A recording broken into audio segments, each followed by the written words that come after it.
नमस्कार, मैं वीरेंद्र पवार और आप देख रहे हैं द लोक सदन। आज हमारे साथ जो शख्सियत बैठी है किसी परिचय की मोहताज नहीं है, क्योंकि संघर्ष, न्याय और राजनीति की प्रतिमूर्ति बन चुकी है नरेश मीणा।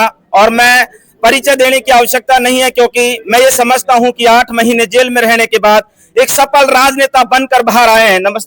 नरेश जी, कैसा लग रहा है 8 महीने जेल में रहने के बाद?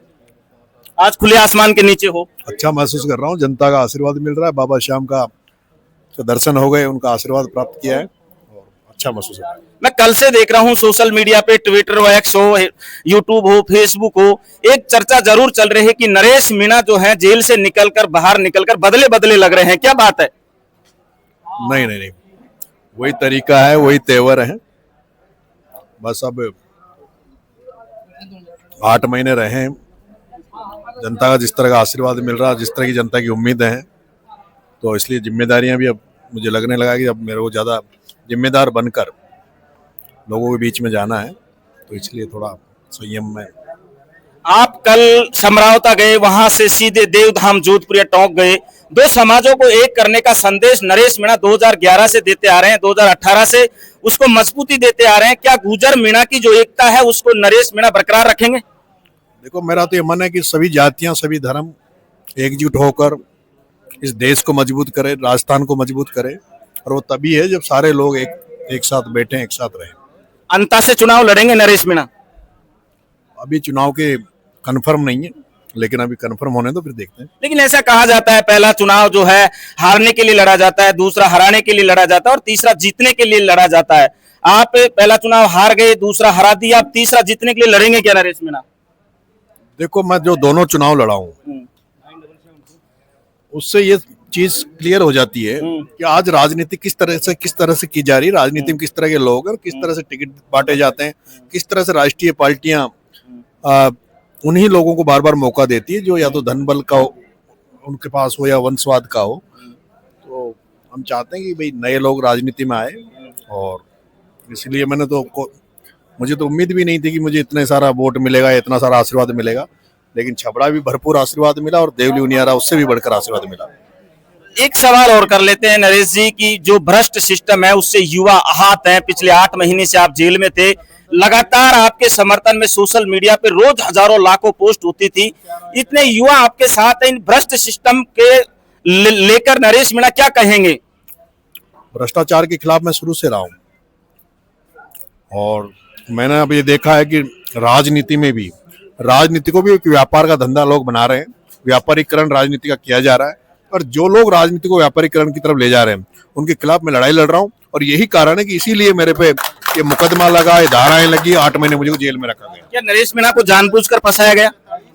हाँ बिल्कुल, मुझे लगता है कि मेरा इतना बड़ा जुर्म नहीं था जिसकी सजा मुझे इतनी लंबी और इतनी बड़ी सजा दी गई। एक सवाल और है, लास्ट सवाल कर लेता हूं कि नरेश मीणा अब आगामी राजनीति किस तरीके से करेंगे, क्योंकि आपका जो बयान है वो वायरल हुआ था कि वही घोड़े वही मैदान। तो नरेश मीणा क्या उसी अंदाज में राजनीति करेंगे वापस? देखो, मैंने 2011 में राजस्थान विश्वविद्यालय में छात्र राजनीति में रहते हुए एक प्रयोग विश्वविद्यालय में किया था, थर्ड फ्रंट बनाकर, और वो तीसरा मोर्चा सक्सेस हुआ था राजस्थान विश्वविद्यालय में। मैं चाहता हूं राजस्थान में एक ऐसी राजनीति हो जिसमें नए लोग राजनीति में आए, वंशवाद, परिवारवाद, धन बल, इससे हटकर भी अच्छे लोग राजनीति में आए। मुझे लगता है कि जिस तरह से दोनों जो राष्ट्रीय पार्टियां हैं वो जिस तरह से टिकट बांटती है, जिस तरह से उसमें राजनेताओं को जिस तरह से चलती है, उससे मुझे लगता है कि नया विकल्प पैदा होना चाहिए राजस्थान में। तो तीसरा मोर्चा खड़ा करेंगे नरेश मीणा?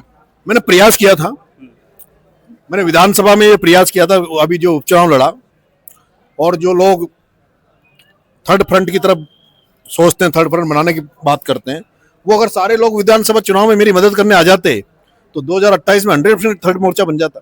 नरेश भाई, थोड़े मोटे हो गए, जेल में रहकर क्या आराम से शांति से चिंतन किया, स्टडी की, पढ़े कुछ?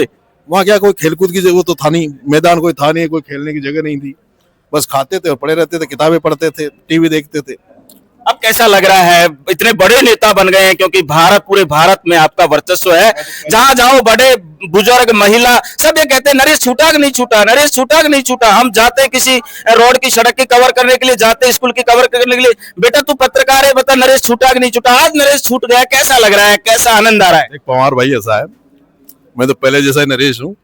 जेल में बहुत सारे मिलने आते थे, वो कहते थे भाई साहब बहुत बड़ा कद हो गया, जनता बहुत चाहने लगी है, सोच सोच के बोलना, कम हंसना, सीरियस रहना, प्रोटोकॉल बनाना, डेकोरम बनाए रखना।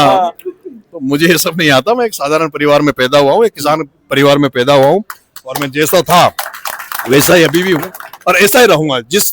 जैसा नरेश को पहले लोगों ने पसंद किया है वैसा ही नरेश हमेशा रहेगा। पिता ने क्या कहा? कल आप गए, आप क्या बोले? अभी पिताजी से नहीं मिला, नहीं मिले अभी पिता? अभी मेरे माता पिता गाँव में 12, मैं अपने, मेरे बच्चे जयपुर में थे, तो मैं जेल से पहले समरावता गया, फिर जयपुर बच्चों के पास आया।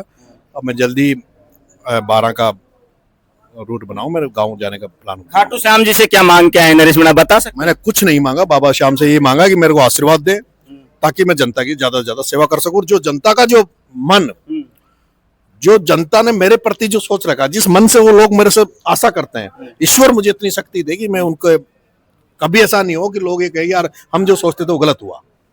ये थे नरेश मीणा। हूं लड़ियो घणो हूं सयो घणो, मेवाड़ी यान बचावन ने। लेकिन ये वो नरेश है जो पूर्वी राजस्थान की जनता के हक और अधिकार के लिए लड़े। 8 महीने जेल में रहे, 8 महीने जेल में रहने के बाद वो वापस से बाहर आए हैं और अब ये कह रहे हैं कि मैं वही नरेश हूं, जैसा पहले था वैसा ही अब हूं, उसी तरीके से राजनीति करूंगा। और दोनों ही पार्टियों को सबसे बड़ी चीज ये है, कांग्रेस और बीजेपी, दोनों ही पार्टियों को आज बड़ा संदेश दिया है कि तीसरे मोर्चे के रूप में नरेश मीणा खड़ा होगा 2028 के विधानसभा चुनाव में। नमस्कार, मैं वीरेंद्र पवार, आप देख रहे हैं द लोक सदन।